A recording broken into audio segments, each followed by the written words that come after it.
Hello, everyone. Did you miss me? I was actually pretty shocked when I found out that the last time I recorded was 3 months ago because I thought it was like a year ago.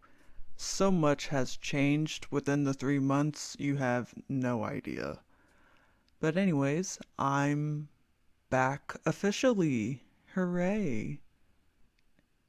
Before all the health problems happened, originally my plan was to finish chapter 1 and then take a small break for myself to kind of like congratulate myself and then move on to chapter 2, but just because I pretty much just came back from a very serious mental health hiatus, physical health hiatus, um yeah, I'm just going to go straight to chapter 2. This podcast is nothing serious. It's kind of more of like my thoughts and rambles now that chapter 1 has been officially concluded. It sounds both very mundane but also ugh, unreal at the same time. Like, I feel like I should be partying and congratulating myself, but at the same time, it's like I kind of just want to start with chapter 2 already, if that makes any sense. Like, I kind of just want to keep going. I kind of also, how do I explain this? When I came back from the hiatus, I also feel like the Danganronpa community is in a strange state. When I left for my health, it felt like the Danganronpa community was really pumping, and now that I come back, it's not that it's dead because it's not dead, but it feels like a little bit of a drought, if that makes any sense. Maybe I'm just overthinking it, but yeah, it's just like interesting. I like to uh analyze my surroundings, I guess you can say, and that's what I've been doing after like if the chapter finally concluded. I've kind of just been like casually just watching and lurking and trying to check up on the community to see what happened because I kind of was, inactive when I was taking care of my health. And yeah, I don't know, things kind of feel different, and it's not really a bad thing nor a good thing. It's just a new thing, I guess. If any of you guys actually decided to listen to me ramble nonsensical shit, you can comment whether or not you feel the same, like the community feels a little different.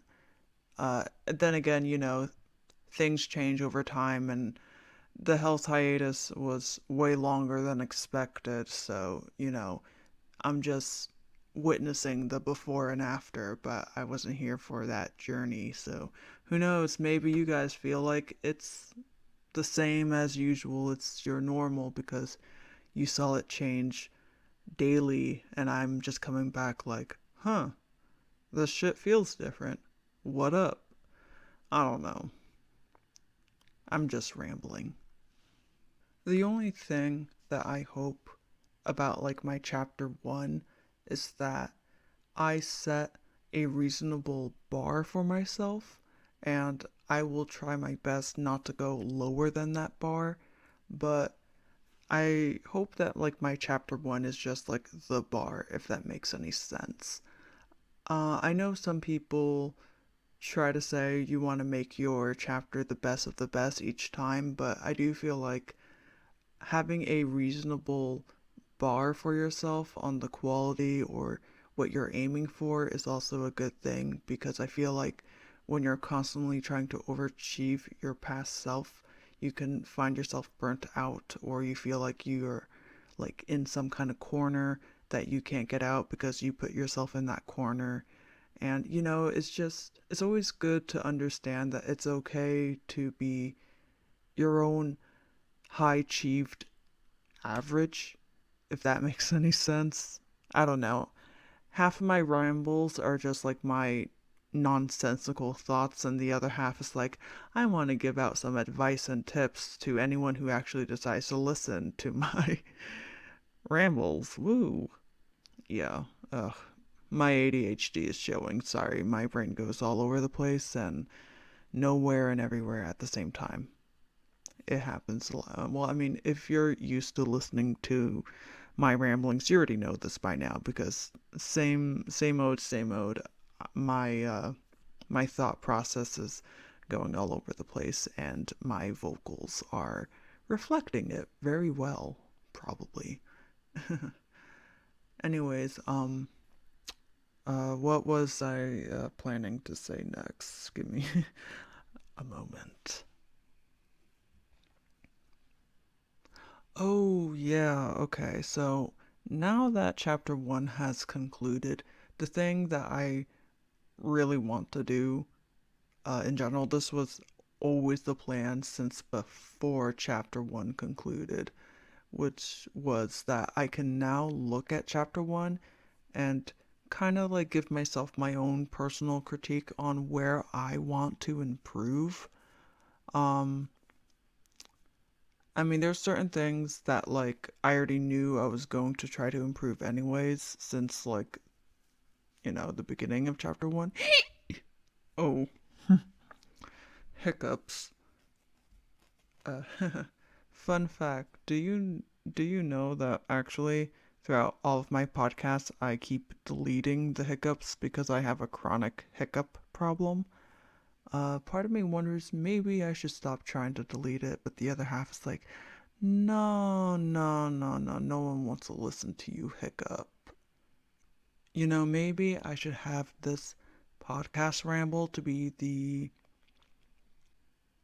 the experiment of whether or not my I guess audience will either be okay with the hiccups or absolutely hate the hiccups. Right now my hiccups aren't as bad as they usually are. Usually it's like I swear every single 2 minutes I hiccup, and it's not fun because usually people make a weird face like, why do you keep sneezing? And it's like, that's not a sneeze, it's a hiccup. And I have to like awkwardly explain that, oh yeah, it's been going on for 6 years.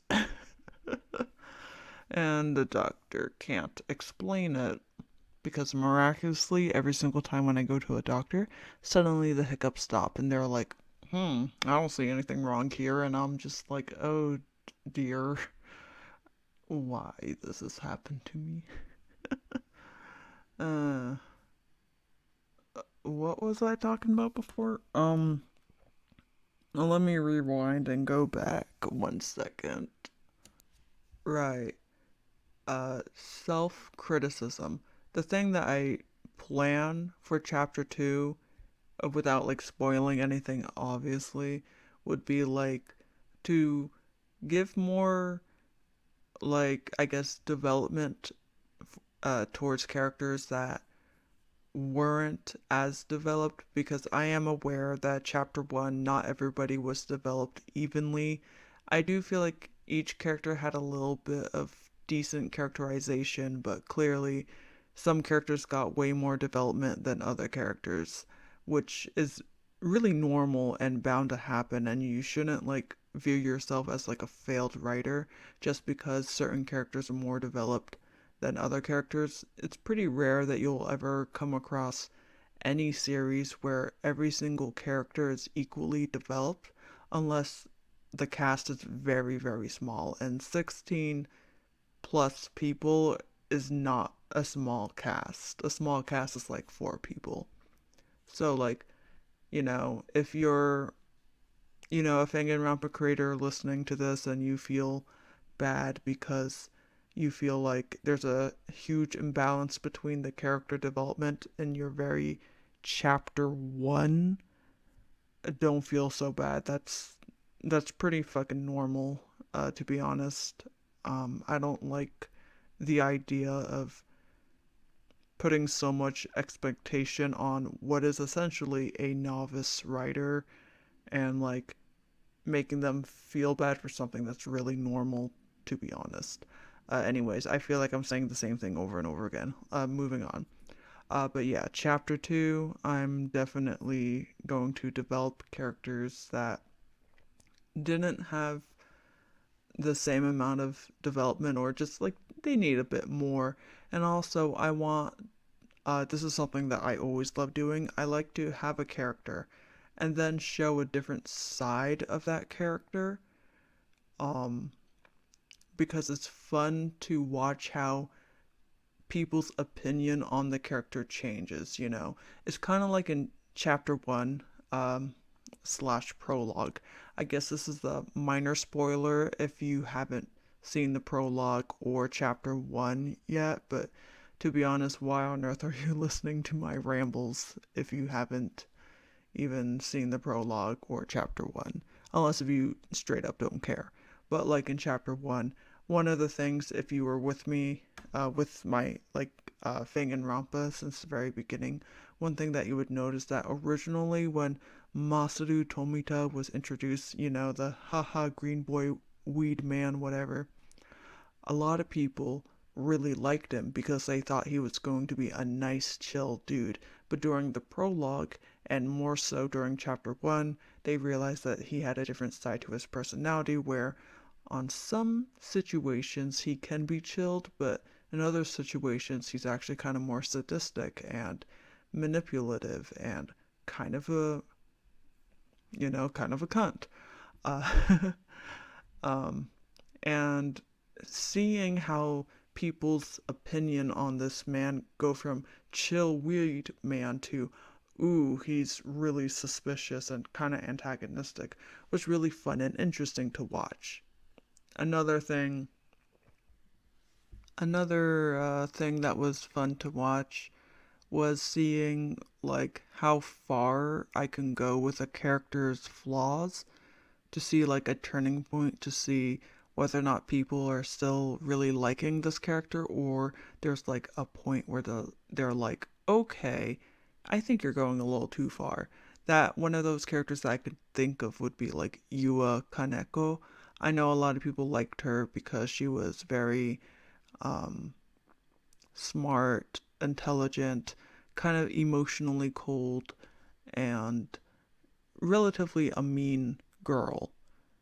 And that's kind of the point. You can tell why she's in this situation. She's not a nice person. Everyone's meant to be extremely flawed. That's like, you know, the point. And it was fun to see how mean I can let her be and watch how far the audience is willing to be like, yes, queen, to, ooh, you're going a little too far. And it was interesting to see because, like, yes, she is mean. I don't want to treat flaws like little quirks. I want to treat flaws like flaws. Flaws are not always meant to be pretty. They're not always meant to be like, how do you say, marketable. I don't know the right word, but you know, I want these characters to be genuinely flawed because it feels more real to me when they are genuinely flawed. I'm not afraid of making a character that the audience end up not liking because they're too flawed. Though, of course, I don't want people to dislike the characters, you know.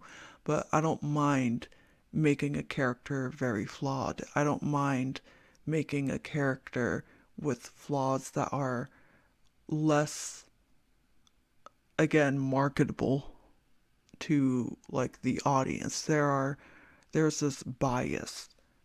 If you analyze like fandoms and like people in general, there is this bias among audiences where there are certain flaws that people can like kind of accept easier, and flaws where people can almost even like romanticize and kind of admire. And then there are certain flaws that people just straight up cannot stand whatsoever. And I don't mind picking flaws that people usually do not like, because I think exploring the flaws is far more interesting than purposely creating a character that I know people will like because it's marketable, quirky traits, if that makes any sense. So, chapter 2 is mainly going to be expanding on a lot of the character's flaws, but also showing more sides to the character. Instead of them being 2D and flat, characters can be a little bit more three-dimensional, as you realize all these students are complicated because they are teenagers, are complicated. People are complicated. That's life. And based off of people's reactions, I feel like the reason why they like this cast so much is because they feel less of a filler, quirky character and more of like real people they could possibly meet. And it gets really psychological because that's like, that's what I intended. I made the protagonist to be a psychologist because human psychology is kind of a big theme in the series, as I hope most people can tell. Anyways, I've been extremely excited for chapter 2 because that's where, for me, all the fun shit really begins, because I really love to, like, show all sides of characters and develop characters a lot. It's something that's very fun to me, and I hope everyone who watches the series find it fun too, and they enjoy what will come. And I guess also dread, as another character they probably love dies, and then the character who killed that character turned out to be another character that they loved, and you know, I can I can enjoy the tears of the audience because I'm gonna let you in on a little secret. All Danganronpa creators are sadists. They, on one hand, love to see you enjoy and cherish the characters, but, but, they also love to see your dread when the characters die.